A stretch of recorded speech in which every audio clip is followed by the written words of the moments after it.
Boa noite, pessoal que está aí acompanhando a TV comunitária e assistindo o programa Ponta Esquerda. Estamos aqui, mais uma vez, no nosso desafio de falar o que pode e o que não pode ser dito. Hoje nós estamos recebendo duas pessoas importantes do mundo do futebol aqui do estado do Rio de Janeiro, que é o presidente do Conselho Deliberativo do Clube de Regatas Vasco da Gama, Roberto Monteiro, e o secretário-geral do Conselho Deliberativo, Anídio Barreira, que hoje vão participar com a gente aqui no programa Ponta Esquerda, e a gente vai abordar o que a gente já veio falando há algumas semanas, sobre a questão do impacto da pandemia no futebol nacional e no estado do Rio de Janeiro, e também, especialmente, começamos a tratar mais diretamente sobre as eleições do Vasco da Gama, como a gente já tinha anunciado em outros programas. Roberto, Anídio, bem-vindo, boa noite, como é que vocês estão? Bom, Madureira, é um prazer estar participando do programa, quero fazer aqui a minha saudação ao programa Ponta Esquerda, acho interessante esse nome, não me permitiria participar de um programa Ponta Direita. Então, quero dizer isso aqui com muita tranquilidade, quero dizer que é um prazer estar aqui participando junto com o companheiro Anídio, que é um grande parceiro lá no Conselho Deliberativo do Vasco, que é secretário, ele estatutariamente é o segundo secretário do Conselho Deliberativo, mas é o homem que redige, faz a redação de todas as atas lá do Conselho Deliberativo, e o Conselho Deliberativo, um conselho esse que nunca teve tanta reunião, então ele é um cara que tem todo o mérito dele, redigiu a questão das eleições diretas, sessões intermináveis, com precisão, atas essas que são quase todas elas são aprovadas por unanimidade, então é um grande prazer estar participando não só contigo, participando com os teus ouvintes, os teus espectadores, e aí com um amigo, um parceiro, que é o Anídio. Então, estou sempre à disposição e vamos ver o que a gente consegue produzir e ajudar na formulação desse debate aí do programa aí, Ponta Esquerda. Diga lá, Anídio. Boa noite, Madureira, boa noite, Roberto, obrigado pelo convite. E agradeço as palavras do Roberto, as palavras de amigo, né? E eu queria dar também deixar um depoimento. Eu gostei do nome Ponta Esquerda, porque está revivendo também os pontas, né? Exatamente. Já não existem mais pontas. Então, se me vier aqui a cabeça que eu sou da época do ponta direita, do ponta esquerda, do centroavante. Então, eu gostei também do nome por conta disso. Exatamente. Quando a gente idealizou o programa, era para atingir essas duas simbologias, né? A ponta esquerda, né? A questão dos jogadores que fizeram história pela ponta esquerda, que sempre deram alegria ao futebol e todas as torcidas, e, evidentemente, também a gente contextualizando, demarcando o nosso campinho, né? Afinal de contas. Os sempre foram mais habilidosos. Exatamente. Gente, para a gente começar nosso bate-papo, a gente está vendo aí, evidentemente, uma situação perigosa, porque, afinal de contas, começa a acontecer uma pressão, né? Nesse primeiro momento, eu não vou dizer quem está fazendo a pressão, mas começa a existir uma pressão para que a vida volte ao normal, em meio à pandemia. E essa pressão também está no futebol. Na contramão do futebol internacional, que já deram uma declaração essa semana, que a perspectiva é que o calendário só seja retomado em 2021, nós temos aqui dirigentes nacionais e estaduais que pensam na hipótese de retomar o campeonato o mais breve possível, o campeonato estadual o mais breve possível, e já levantam a ideia do campeonato nacional começar também ali por agosto. O que vocês têm para contribuir com esse debate, para começo de conversa? Madureira, eu vou dizer aqui, eu vou dar esse pontapé inicial com muita ousadia. É um debate polêmico, né? Principalmente para o público do futebol que não tem direita nem esquerda. Mas eu acho que a gente tem que ter consenso e bom senso acima de tudo. Primeiro que o bom senso, ele nasce daquilo que preserva. Aquilo que preserva as vidas. E me parece que, na contramão disso tudo, a gente vê os nossos governantes, principalmente do governante maior, né, contraditório às ideias daquilo que é de preservar vidas. Preservar vidas, nesse momento, significa resguardar, manter isolamento social, seja ela aonde for. O futebol faz parte disso. A gente sabe que o futebol tem dois aspectos. Primeiro, o aspecto público externo, que é o público que comparece ao estádio. Segundo, que é o público, o aspecto interno, aquele que faz a organização do espetáculo, aquele que vive daquilo e que, obviamente, propaga aquilo, que são os próprios atletas, os repórteres, toda a estrutura que envolve o futebol para que aqueles atletas estejam em campo. Muito me assusta essa contramão daquilo que a gente vive, porque parece que a gente está trocando o aspecto da prioridade das vidas pelo aspecto econômico, que é uma verdadeira contradição a esse momento. As pessoas ainda não entenderam que o nosso momento hoje não é um momento de política de governo, é um momento de política de saúde pública mesmo, né? Nós estamos vivendo uma coisa que nós nunca vivemos, principalmente aqui.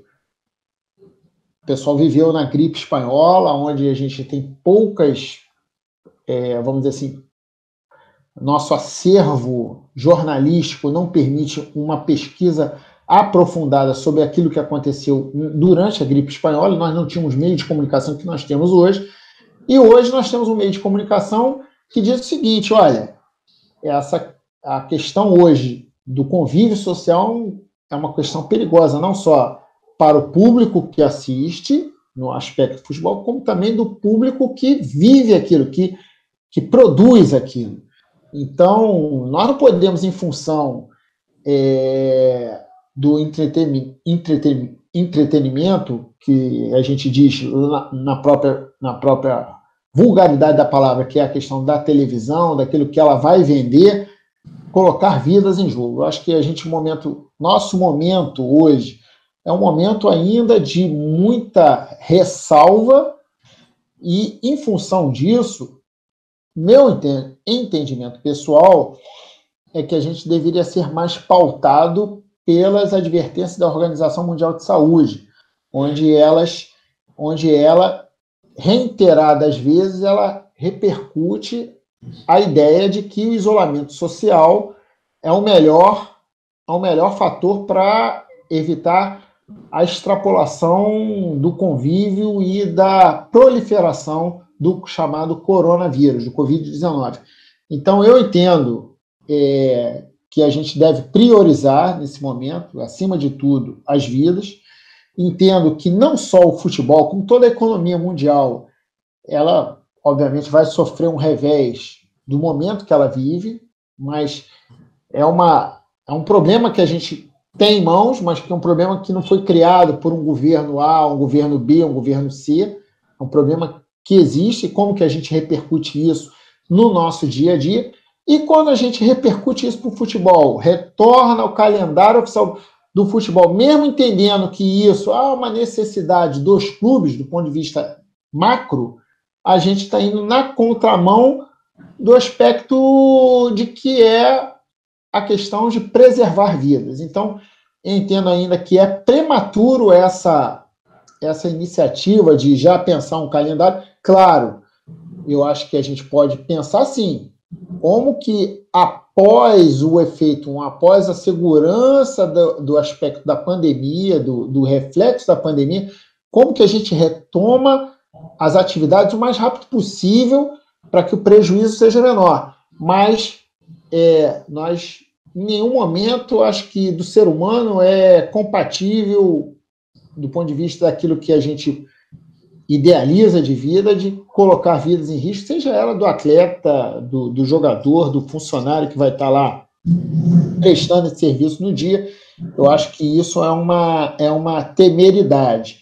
Acho que ainda não é o momento, mas eu não sou o especialista.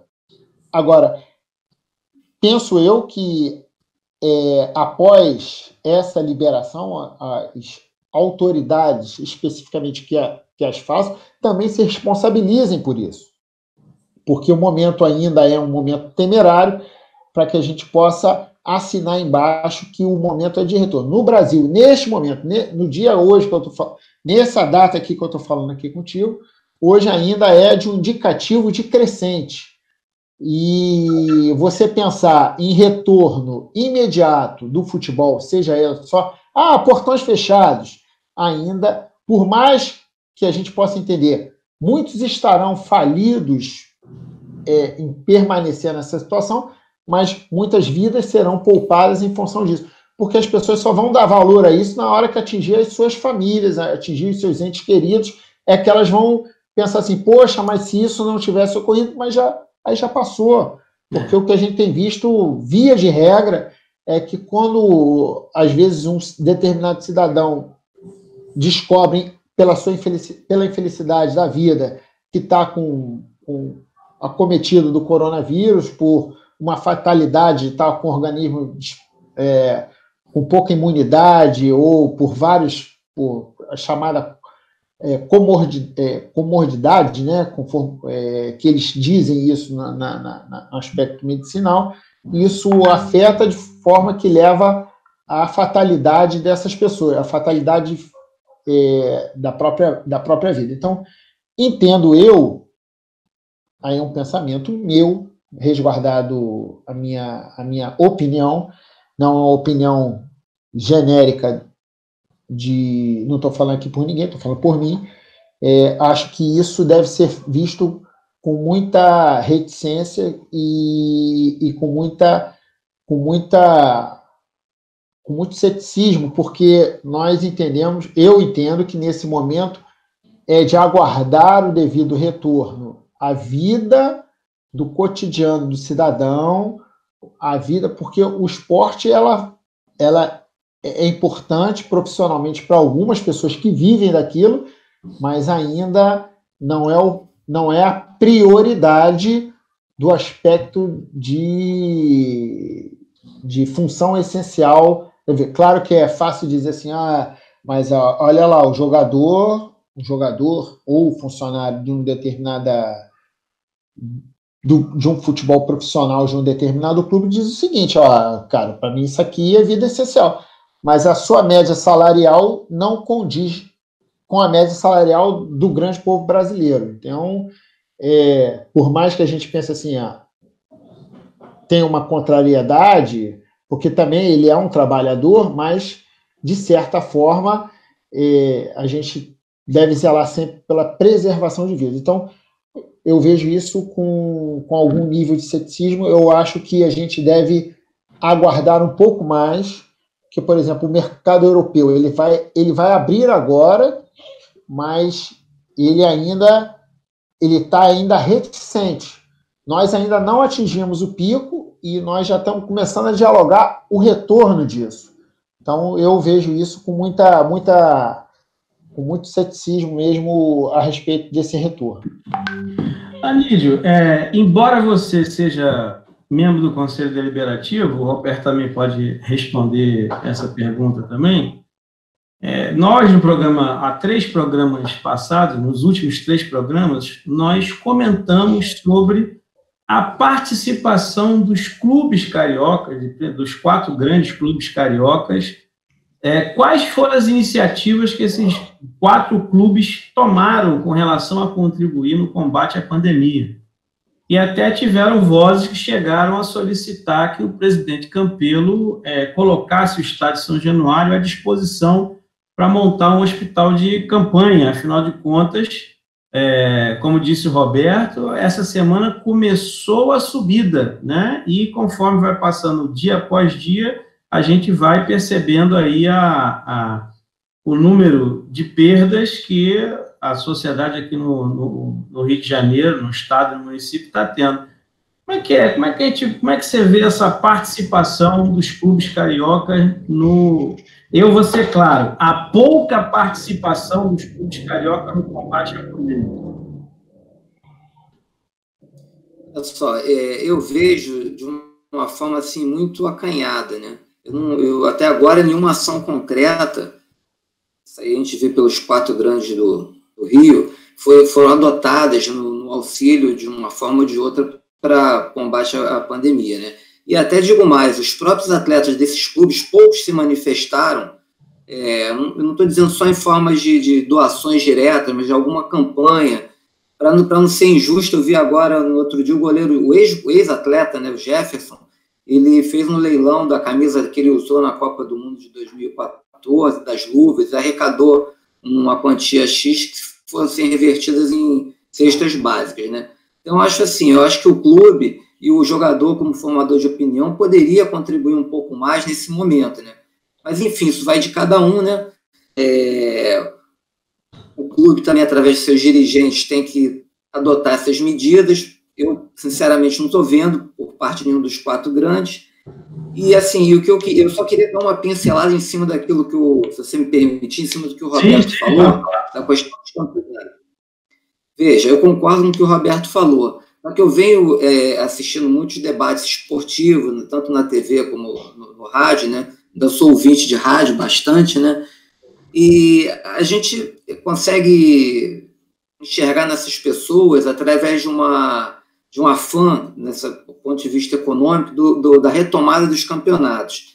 E algumas até sugestões estapafúrdias. Eu vou relatar uma aqui que seria o Campeonato Brasileiro feito em um único estado da federação. E a sugestão foi em São Paulo. Exatamente. No maior local de contaminação. Veja, ninguém falou, ninguém comentou, ninguém perguntou para o jogador, por exemplo, do Ceará ou do Fortaleza, que ele vai ter que ficar afastado do seu estado durante 3, 4, 5 meses, talvez seja o tempo do campeonato, longe da sua família, confinado num hotel, numa concentração, se ele concordaria com isso. Por exemplo, o Ceará, que é um estado bem distante de São Paulo. E qual o nível de segurança em relação a esse procedimento? O que eu vejo, os campeonatos internacionais, quer dizer, Libertadores, Sul-Americana, para mim, esse ano, estão descartados, porque cada país tem particularidade. Vídeo o que está acontecendo no Equador. Então, me parece que esses campeonatos internacionais, esse ano ficaria difícil a retomada deles. O Campeonato Brasileiro em si vai depender muito, até porque cada estado tem uma situação. Tem estados que estão conseguindo combater o Covid-19 com mais eficiência do que outros. Outros adotaram medidas de isolamento, como Santa Catarina, há mais tempo, estão retomando a vida, pelo menos, aparentemente, agora, uma certa normalidade. Então, não há um equilíbrio entre os estados da federação. E quanto ao campeonato local, eu também ouvi que a FERJ teria adquirido alguns kits de testes, né, para o coronavírus. Acontece, num jogo de futebol, minimamente, você envolve 100 pessoas. São 22 atletas de cada time, só aí são 44, né? Que agora se coloca 11 no banco, né? Mais toda a comissão técnica de ambas as equipes, jornalistas, funcionários do estádio, policiamento, por menor que seja, porque não vai haver torcida. Então, você vai ter que testar cada jogo 100 pessoas. Só que não para aí. Você não basta testar o atleta. E os familiares dos atletas não têm que ser testados também? Exatamente. Não adianta testar o atleta ali. Se tiver algum familiar... Então, quer dizer, isso é uma conta sem fim. Então, foi na linha do que o Roberto falou, me parece que até os campeonatos locais, mesmo que com portões fechados, eles ficariam numa situação muito difícil nesse primeiro momento. Até porque, antes de começar a retomar o campeonato, você tem que fazer o período de pré-temporada. Vai ter que ter uma pré-temporada, minimamente de 15, 20 dias. Então, vê, nós já estamos praticamente em maio. Eles vão voltar de férias agora dia 30. Não se sabe se vão poder treinar. Então, quer dizer, as pessoas estão num mundo, me parece meio à parte do que está acontecendo. Então, assim, minha opinião, me parece que os campeonatos internacionais, meu modo de ver, em 2021 não teriam como ser retomados. O brasileiro, muito difícil, talvez até os campeonatos locais. Pelo menos é a minha opinião. Aqui no ponto esquerdo, na semana passada, já vou soltar a pedra aqui até para vocês comentarem, nós já apresentamos a tese que o campeonato estadual, ou os campeonatos estaduais que não terminaram, as federações deveriam considerar as competições concluídas e declarar campeão aquele que tiver o maior número de pontos. Afinal de contas, nós estamos numa situação de excepcionalidade. Teve flamenguista que não gostou que eu falei isso, não, porque, em tese, o campeão aqui seria o Fluminense. Mas, olha só, deixa para você, até para vocês continuarem, introduzir mais uma questão nesse assunto, que é bom escutar vocês, porque vocês são pessoas que estão por dentro da dinâmica do Vasco. Nessa pandemia, todos os clubes, obviamente, estão discutindo o que vão fazer. Uns estão diminuindo o salário, outros estão dando férias, os times pequenos, muitos contratos já acabaram, mas especificamente o que diz respeito ao Clube de Regatas Vasco da Gama, né? Pelo menos as informações que circulam é que os salários de 2019 parece que estão quitados, mas agora os de 2020, de janeiro até hoje, eles estão em aberto, né? Como fica, ou quais são pelo menos as ideias que estão circulando para tratar desta situação específica, o contrato dos jogadores do Vasco da Gama? Eu vou, querido Madureira, eu vou avançando aqui, o Anísio pode complementar aí, talvez também do que ele conheça, mas eu vou dar um dado aqui que é importante. Hoje em dia, sobre o aspecto carioca que você falou, da sua formulação, que eu acho que até é interessante, né? Olha, fechou, ganha aquele que alcançou o maior número de pontos. É uma tese, é verdade. Mas a Globo, ela ficou residualmente o pagamento da última parcela do pagamento do campeonato estadual.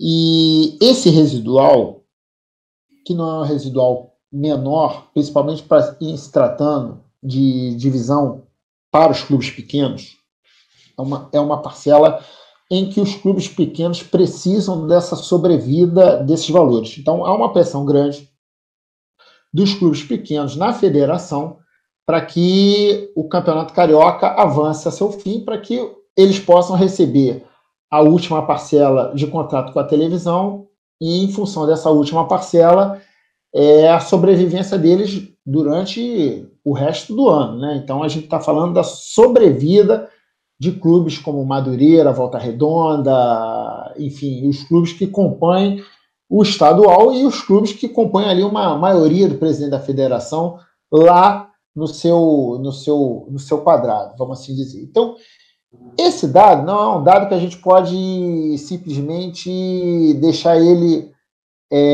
de lado. É o lado daquele que você visualiza que ainda tem uma perspectiva. Na verdade, eu entendo que, em alguns momentos, seja por portão fechado, eu acho que o portão aberto para o grande público vai ter uma grande dificuldade da gente conseguir isso num curto espaço de tempo. Mas em portão fechado pode acontecer que chegue a algum nível de entendimento em que pese que eu possa ser divergente sobre esse aspecto, o Anísio deu opinião também divergente para esse aspecto, corroborando com a lógica que também o jogador de futebol tem que resguardar o seu direito à vida, dos seus familiares e o público que ali trabalha, mas a questão econômica pode chegar uma hora que pode bater na porta e pode fazer a pressão nesses clubes. Nesse aspecto, os clubes pequenos vão cumprir um papel muito grande de pressão em cima da federação para que a conclusão dos campeonatos estaduais cheguem ao seu fim, né? E isso é interessante porque nós vamos ver que isso é a sobrevida desses clubes menores E a gente está falando de um campeonato estadual que você tem 4 grandes e tem tantos outros, uma grande maioria de clubes pequenos que só vivem da cota do campeonato estadual, porque questão de terceira divisão do Campeonato Brasileiro é uma coisa muito insignificante para eles, né? O valor hoje para eles de sobrevida é o valor do Campeonato Estadual, tanto que eles investem no Campeonato Estadual. Esse dado não vai ser um dado menor que a gente vai poder simplesmente deixar de lado em função desse fator. Acho eu que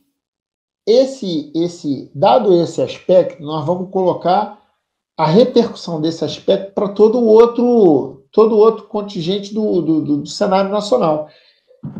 E isso, obviamente, vai dar um efeito cascata. Penso eu, aí é um pensamento meu, que nós, do ponto de vista, assim, enquanto torcedores, né, a gente se coloca como torcedor, a gente vai ter que se moldar esse novo momento.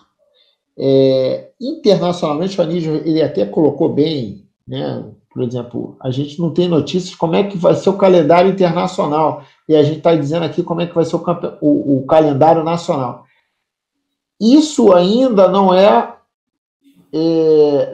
a nossa agenda. Veja só, nós estamos diante de um momento que assim, nós estamos terminando ainda abril, que não terminamos, nós estamos indo para um pico, em tese, um pico. Nós ainda não atingimos o chamado pico da chamada pandemia, do que está ocorrendo, e a gente ainda não sabe, e tem gente que está pensando, como é que eu volto e como é que eu vou dar minha sobrevivência? A verdade é o seguinte, esse momento, qualquer previsão é uma previsão de bola de cristal meramente especulativa.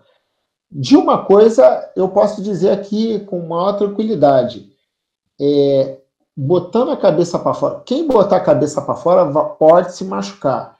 Eu acho que para o Vasco, acho que o Vasco, enquanto clube, ele deve se resguardar quanto a isso. Sabemos de todas as dificuldades, mas essas dificuldades são gerais. Cabe a sagacidade dos dirigentes, nesse momento, terem um plano de ação com o conjunto dos atletas, com o conjunto da comissão técnica, para enfrentar esse momento. E aí, eu não sei se eu vou enfrentar o segundo tema, que está na pauta proposta, mas isso vai gerar uma via de consequência em que nós vamos ter que superar essa primeira fase, entendendo que essa primeira fase que passou, ela vai ter que ser entregue de certa forma graciosa. Não tem outro jeito. Nós vamos ter que entregar os anéis para salvar os dedos. E isso significa dizer o seguinte, se a gente for colocar a posição do Vasco, a posição do Vasco é até confortável, porque o Vasco já entrou no campeonato estadual, ele já está numa fase em que ele basicamente não disputa, ele depende do resultado do Madureira, por incrível que pareça, para ele ter sobrevida do campeonato estadual para poder disputar as fases finais, onde tem as fases da premiação. Ou seja, ele depende de um resultado de um time pequeno para ter uma sobrevida no campeonato estadual. Então seria fácil para a gente dizer assim, termina realmente nessa tese aí, que entrega o título para o Fluminense, só que tem toda via de consequência numa outra esfera. Então, eu entendo, como nós estamos em maio, entrando em maio, vamos colocar assim, então nós vamos estar entrando numa outra fase do calendário. Em diante, nós vamos ter que viver a vida um dia após o outro. Então, eu tendo a achar que a gente deve esperar um pouco mais, por via de segurança, para poder começar a formular a respeito do que significa a continuidade disso. Uma coisa são a vida política de cada instituição. Outra coisa é a vida profissional e a vida institucional do dia a dia desses funcionários que estão lá na linha de frente. Anídio, você me dá só um tempinho rápido, porque nós vamos para o nosso intervalinho rapidinho e voltamos já já. Isso aqui é só na hora do corte, tá, gente? Porque na hora da edição vai entrar aqui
Voltando do nosso pequeno intervalo, a gente terminou o outro bloco falando sobre a questão do Vasco da Gama dentro da pandemia, das suas medidas ou possíveis medidas, e também dessa questão do futebol estadual, o que fazer com a reta final do campeonato estadual. O Anídio vai ainda fazer o seu comentário sobre isso, mas eu já quero aproveitar para já soltar e já entrar também na questão da eleição do Vasco. Aí vocês já tratam já das duas questões. Primeira coisa que eu queria perguntar para vocês é sobre a proposta de novo Estatuto do Vasco da Gama. E a pergunta tem dois caminhos. O primeiro caminho, para vocês comentarem, é quais são os avanços que contém essa nova proposta de Estatuto do Vasco? E outra, como fica a Assembleia Geral Extraordinária para a votação da nova proposta em face da pandemia? Como é que isso está mexendo com o calendário eleitoral do Vasco da Gama? As outras perguntas vêm depois no debate. Vai lá. Vai lá, Anídio. Amigo, eu só queria, só para terminar aquela fala do Roberto, só para deixar registrada a questão dos times pequenos, só para finalizar, a questão é o seguinte: 85% dos atletas profissionais do Brasil recebem até um salário mínimo. Então, quer dizer, essa questão do campeonato estadual também passa por isso. São atletas que dependem do campeonato estadual para sua sobrevivência por esses poucos meses, né? Então, assim, agora entrando na questão das eleições, né, propriamente dita, do Vasco, eu diria o seguinte: eu acho que as eleições, por conta dessa questão da pandemia, elas, por ainda estarem muito longe, quer dizer, eu acho que o cenário está muito incipiente, essa questão das pesquisas e dos possíveis candidatos. Eu aprendi com um amigo lá, muito experiente no Vasco, que as eleições do Vasco se decidem no último mês. Então, quer dizer, talvez até na última quinzena. Então, qualquer coisa que seja falada nesse momento, eu acho muito distante daquilo que pode ocorrer no cenário próximo da realização das mesmas. Temos também a questão da própria pandemia, se vai haver isso, Roberto, a questão do calendário, né? No tocante ao estatuto, me parece que o estatuto é um estatuto, me parece não, tenho certeza, é um estatuto moderno, eficiente. O estatuto do Vasco tem que ser revisado, até por conta da questão lá atrás do Código Civil, muitas coisas ainda, muitos aspectos ainda tinham que ser atualizados ao Código Civil. E, assim, para mim, o principal foi realmente a questão das diretas. Era um anseio da torcida, um anseio dos sócios. Então, assim, a reforma do estatuto, o principal realmente foi a aprovação das diretas. Isso realmente é um marco na história do Vasco, né? E serão realizadas agora as primeiras eleições diretas, né? Então, para outros mecanismos de controle em relação à responsabilização dos dirigentes, também é um fator muito importante. Enfim, vários aspectos que foram modificados foram nessa reforma, e me parece assim que foi um grande avanço para o Clube Regatas Vasco da Gama. Diga lá, Roberto. Eu vou emendar aqui no Anídio. Esse é um tempo, se eu for falar do estatuto, eu não levo o programa menos de 2 horas, mas eu vou tentar resumir aqui rapidamente esse debate aqui. Eu até tenho falado, cara, bota aí qualquer debate aí com a galera que está criticando aí, que isso aí a gente tira de letra, porque os caras, 80% não sabe nem exatamente do que fala e sobre o assunto. Primeiro eu quero dizer ao Anídio, essa questão é fato. A eleição do Vasco se decide no último mês, porque elas são polarizadas e 40%, de 30% a 40%, e eu estudo a eleição do Vasco desde 1940 e pouco, 46, eu tenho todos os modelos de eleição, todos os públicos que lá foram votar, eu estudo isso, e a eleição do Vasco ela é formada pela negativa, pela polarização e depois ela vem na rejeição a um determinado anticristo. Tradicionalmente, a eleição do Vasco ela é formatada dessa forma: 1/3 de 30% a 40% do sócio do Vasco, 15 dias, não vou dizer 15, mas vamos botar 30 dias antes da eleição, e está decidindo por aquele candidato que ele não quer ver à frente da presidência do Vasco, e ele descarrega no outro candidato, mesmo não gostando daquele candidato. Esse é um dado importante, que acho que vai ajudar. Estou dando dica aqui para alguns candidatos, tá? Mas essas dicas, que alguns vão colher elas e outros não, e também não.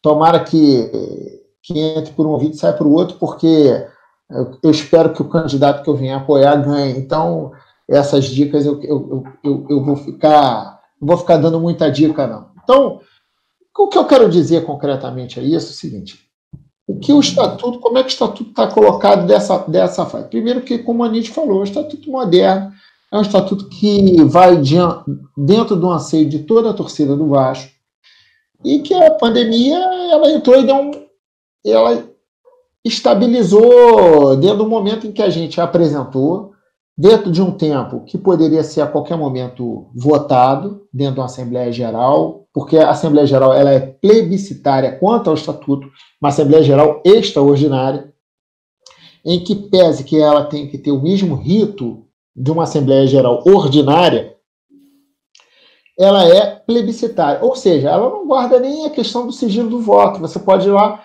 você pode montar uma Assembleia Geral extraordinária para dizer assim, quem ratifica o Estatuto? E não tem uma regra. Você pode botar lá 200 pessoas, 150 chega lá, levanta o braço e eu aprovo. Está aprovado. Ela não tem um modelo da questão do voto em secreto, do sigilo do voto, vamos assim dizer, do resguardo do voto. Ela é ímpar no formato da sua realização. Ou seja, eu não vejo problema nenhum da ratificação do Estatuto, desde que haja também um consenso entre as forças políticas para que não haja judicialização do processo, porque tem antes do presidente da Assembleia Geral, por mais que ele tenha o poder e tenha a vontade, ele tem uma junta, tem uma chamada junta, ratificado isso no regimento interno da Assembleia Geral, formada pelo presidente da diretoria legislativa, pelo próprio presidente da Assembleia Geral, pelo presidente do Conselho de Benemérito, pelo presidente do Conselho Fiscal, pelo presidente do Conselho Deliberativo, que formatam o procedimento, os ritos procedimentais que não estão dentro da norma estatutária, como é o caso da Assembleia Geral Extraordinária, para o momento em que nós vivemos. Então, consensualizado, se todo mundo quer um estatuto moderno, que é um estatuto efetivamente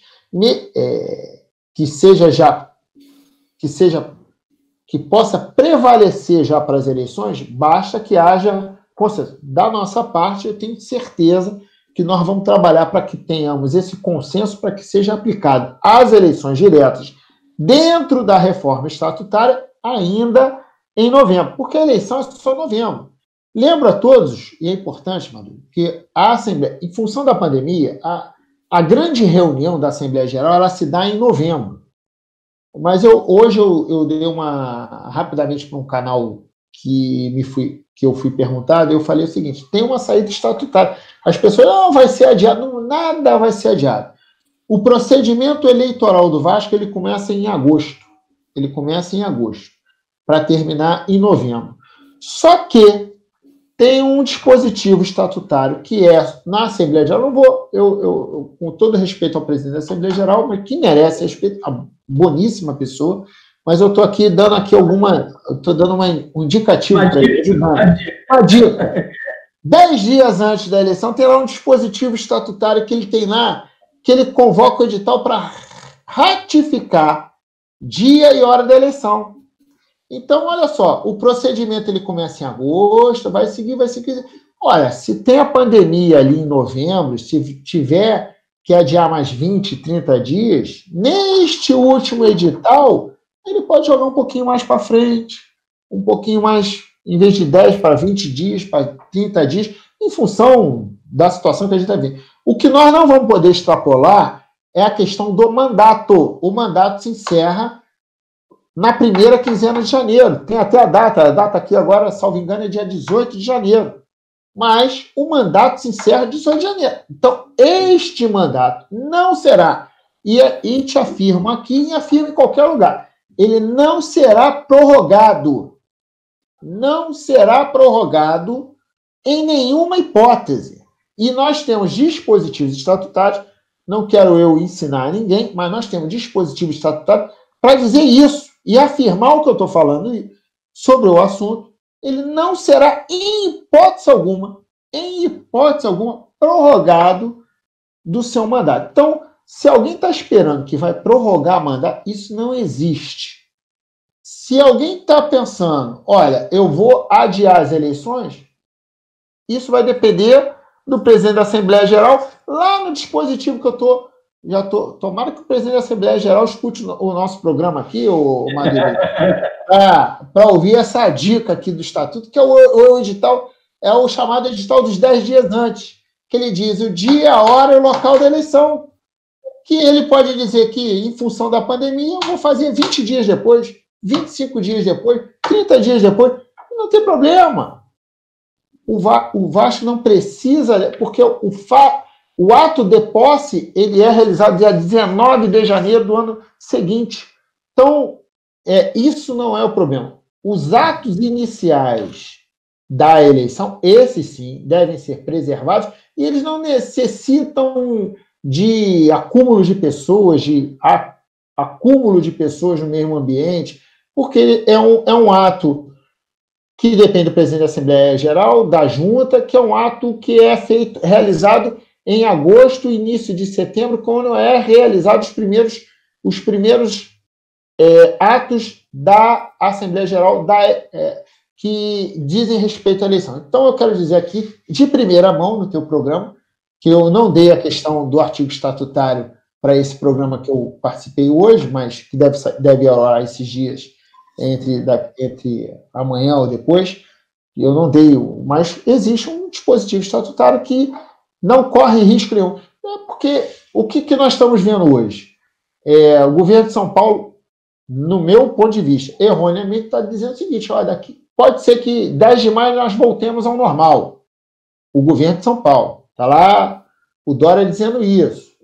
Está lá, ele está afirmando isso. Eu não sei se ele, às vésperas do dia 10 de maio, ele vai adiar, porque não sei se ele vai estar vivendo um estágio de pico alto, que ele tem que reverter essa decisão. Mas ele já está preparando, eu quero voltar. Está acalmando, chamado os comerciantes, os empresários que estão na porta dele, estão dizendo o seguinte, eu preciso botar a minha empresa para produzir, achando que vai voltar a produzir da mesma forma. Então, existe uma pressão a respeito disso, e que, obviamente, os governantes são suscetíveis a essa pressão. O que eu quero dizer é o seguinte, essas medidas poderão ser mudadas daqui a pouco, mas o que eu posso dizer é que, em retornando a um estágio de normalidade, não quer dizer que a gente não viva um segundo ato, ou um segundo pico da chamada pandemia, eles estão dizendo um outro termo, eu agora não sei, eu confesso que nossa gravação está sendo tarde da noite, essas fases de pandemia, a gente já toma algumas bebidinhas, e aí a gente já tem a memória, entendeu, Madureira? Então, eu quero repetir, eu não sei exatamente, mas quando sair o ato, eu não sei exatamente como é que vai ser o Estado, como que o Estado vai estar respondendo a esse momento em que ele tem que decidir se volta ou não à normalidade.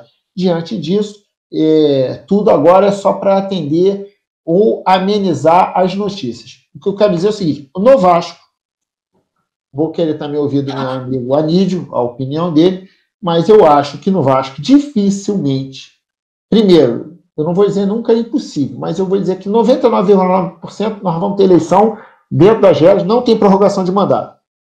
Não posso afirmar sobre a questão da reforma estatutária, porque isso tem uma situação antecedente a agosto. Então, nós temos que ter uma referência disso antecedente. Acho que esse ano a gente consegue ainda, mesmo que tenha que ser junto com a eleição, aprovar a reforma do estatuto. Mas pode acontecer que nessa eleição, em função da pandemia, a gente não consiga realizar. Não é porque eu queira ou fulano não queira, nada disso, é a função do estágio que a gente se encontra. Então, isso eu não posso, porque isso a gente depende de uma fase final, que seria fins de maio, para a gente atingir um momento, o chamado cume necessário de uma convocação dentro das normalidades do que prevê o Estatuto, uma Assembleia Geral Extraordinária, para a gente poder aprovar o Estatuto ou um modelo de eleição direta. Então, isso eu não posso dizer assim, é certo você dizer que vai ter a eleição direta hoje, ainda, já em novembro? Eu não posso realmente afirmar, porque eu não sei quando que a gente volta a um estágio de normalidade mínima, e não sei também o entendimento do presidente da Assembleia Geral a respeito do assunto.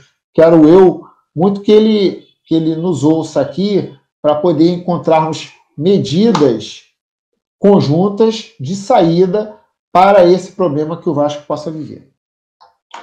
Diga lá, Lídio. E dentro do cenário que o Roberto colocou, realmente é muito cedo ainda para a gente chegar a uma conclusão do que vai acontecer. Mas, enfim, dentro de um consenso, o ideal realmente seria que as eleições diretas fossem realizadas, né? E aí tem um dado importante que eu vi hoje do ministro do TSE, que as eleições municipais hoje estão mantidas, as eleições de final de ano. Então, isso é um dado importante, né? Quer dizer, então, as eleições do Vasco, basicamente, são no mesmo período, bem próximos, né? Então, eu acredito que o cenário de otimismo, né? Cenário positivo. Então, como o Roberto falou, dentro de um consenso, de sendo respeitados os prazos estatutários, a gente conseguir fazer essas eleições esse ano e, como ele disse, a prorrogação de mandato, isso aí é inadmissível, né? Porque não teria sentido, né? Até porque é um mandatário que está deixando muito a desejar. Então, quer dizer, o anseio da torcida dos sócios seria a realização das eleições no final do ano. Roberto, só um esclarecimento mesmo. Na hipótese da Assembleia para reformar o Estatuto não conseguir ser realizada, prevalece o Estatuto atual, certo? E o formato da eleição também continua o mesmo ou poderia ser especificamente alterado só o processo eleitoral? Não. O processo, ele como todo, do início, ele só muda, no modelo da eleição direta, ele muda só a questão de já sair o candidato eleito na Assembleia de novembro, na Assembleia Ordinária de novembro. Ela não tem uma chamada ratificação, que na verdade nunca houve ratificação. Não há o segundo turno em dezembro. Em janeiro, na verdade. Só vai haver em janeiro a eleição do presidente do Conselho Deliberativo e do Conselho Fiscal. Mais nada. Certo. Voltando ao modelo que é o modelo de hoje, caso a gente não consiga o tempo para esta reforma, então qual é o dado que a gente vai se encontrar? O dado que nós vamos nos deparar? Nós vamos nos deparar o seguinte, modelo antigo. Então, vamos pensar assim, é inevitável isso, vamos nos deparar com o modelo antigo, então nós vamos ainda para o modelo de eleição indireta, que vai votar na chapa, dentro ainda de algumas coisas que foram aperfeiçoadas no regimento interno da Assembleia Geral, que foi aprovado no final de 2018, registrado em cartório, que é o que está em vigor, onde a chapa tem que dar anuência para o candidato, quer dizer, tem algum nível ainda de dificuldade, não dificuldade, mas um nível de, vamos dizer assim, de transformar, não deixar ir para as urnas candidatos fictícios, que eu sou candidato, mas o cara não consegue montar a chapa, como é que ele vai ser candidato? Esse é um dado real, minimamente para a vivência de um clube, isso é importante. E aí você tem o seguinte, você vai ter esse esse fato predominante. Se isso ocorre, mas você não quer dizer que na própria Assembleia Geral que vai ser realizada a eleição, você não possa botar a reforma do Estatuto, que ela é plebiscitária. Então, você aproveita a eleição que vai ser realizada em novembro, na primeira quinzena de novembro, e você bota lá um segundo item, que é a questão, você aprova o Estatuto ou não aprova o Estatuto? Então, você tem condições de realizar, só que não vai vigorar para esse ano, porque aí você vai aprovar um modelo que só vai vigorar para o ano de 2023, no caso, né? Quer dizer, vai vigorar ano que vem, mas não o modelo da eleição. O modelo da eleição só entra para 2023. O que a gente queria fazer, e que todo sócio deseja, é que a gente conseguisse aprovar isso. Foi feito de forma que pudesse isso ser aprovado, plebiscitário. É possível ser feito, e eu tenho uma tranquilidade, basta ter consenso por essa junta. Olha, vamos chegar aqui ao consenso, vamos fazer aqui esse modelo por aqui ou por ali, dentro de um consenso, não adianta pela vontade e simplesmente pela cabeça de uma única pessoa. Tem que ter um consenso, acho que nasce um consenso pela reforma do Estatuto, e isso pode ser dirimido na medida. Aonde que vai entrar a contradição? A contradição vai ser a lista dos sócios, porque há uma contestação com muita veemência na questão da lista de sócios, porque o presidente da diretoria administrativa não fornece a lista de sócios para o presidente da Assembleia Geral, para a junta deliberativa, da junta eleitoral do Vasco, estranhamente, que tem um discurso de transparência, mas na questão social, não quero dizer aqui que a responsabilidade do cadastro social não é só dele, é também dos poderes do clube. Então, quando ele dá o discurso, não, eu tenho que manter o cadastro sob a minha guarda, sob o meu sigilo, sob o meu segredo, esse discurso cai por terra porque não existe sigilo entre membros do mesmo poder. Não existe resguardar dados entre membros. Isso é falácia, isso é manobra de quem quer esconder alguma coisa. Então, vamos ter clareza quanto a isso. Então, se ele esconde alguma coisa, é porque manobrou alguma coisa. E nós estamos curiosos para ver o que houve de manobra dentro desse quadro societário do clube. Nós queremos saber os nomes. Tem muita gente aqui que está apontando nomes aqui erradamente, que constam na lista, que são parentes, que são amigos, que são vizinhos, sei lá o quê, do presidente da diretoria administrativa, ou seja, que botam dúvidas a respeito da listagem. Nós queremos tirar essa dúvida. Por que não abre essa lista para que a gente possa ter a certeza e transformar o processo do Vasco transparente e um processo límpido? E é nisso que a gente está brigando. Então, em função disso, eu quero dizer o seguinte, não haverá eleição, eu sei que o tempo pode estar terminando, e aí eu vou ser sucinto, mas eu quero dizer o seguinte, não haverá eleição ou Assembleia Geral Extraordinária que legitime sócios irregulares para a votação para a presidência do Clube de Regatas de Vasco da Gama. Não existe a menor possibilidade. E, olha, nós teremos uma voz assim, ó, de um trombone grande para dizer todos os nomes e todas as figurinhas que efetivamente estão dentro dessa listagem obscura que a diretoria administrativa esconde. E nós, obviamente, se a transparência permite, já deveria estar sendo isso colocado para que... Não é colocar 3 dias antes, passar pela goela abaixo, como se isso fosse uma grande... Mas a gente pode fazer uma Assembleia Geral, esses votos podem ficar em separado, a gente faz a Assembleia Geral Extraordinária, esses votos ficam separados, ninguém vai impedir que esses votos possam... Até porque uma votação extraordinária, ninguém é contra aquilo, e a gente vai examinar caso a caso para a Assembleia Geral Ordinária para a escolha do seu futuro presidente. Então, essa é a minha opinião e é o que eu estou defendendo com vários outras pessoas também que terão esse fator de determinação dentro dos poderes do clube. Arídio, nós estamos no final do programa. Dá a sua opinião aí sobre esse assunto. Eu só queria, para ilustrar o que o Roberto falou, a questão da alteração que foi feita em relação ao associado, ele tem que dar uma autorização para que o nome dele conste numa chapa. Ou seja, se é o comprometimento dele com aquela chapa. Antigamente, o nome do sócio constava, às vezes, em mais de uma chapa, 1, 2, 3 chapas. Hoje, não. Hoje, ele, para participar daquela chapa, ele tem que dar autorização com um documento assinado, uma firma reconhecida. Isso é um ponto, né? É muito importante nesse processo eleitoral. E em relação às listas, é simples.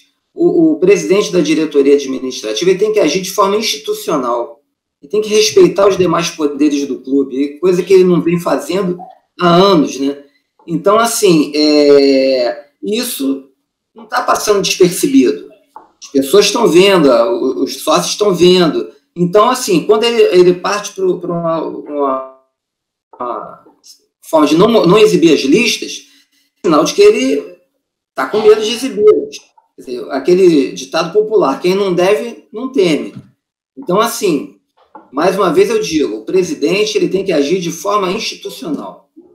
Seria esse meu...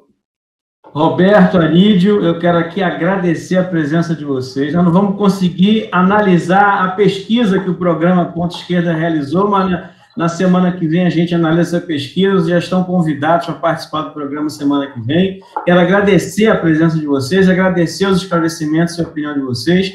E o programa Ponto Esquerda está aberto aqui para vocês, a hora que vocês quiserem, e para qualquer autoridade interna também do Vasco que queira vir, prestar esclarecimento, dar a sua opinião, o programa Ponto Esquerda também está aberto e à sua disposição. Você que está em casa, obrigado por acompanhar mais um programa Ponto Esquerda, que voltará semana que vem com mais assuntos e com mais informações.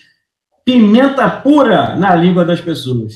Forte abraço, obrigado, Roberto, obrigado, Anídio, pela presença de vocês. Um abraço.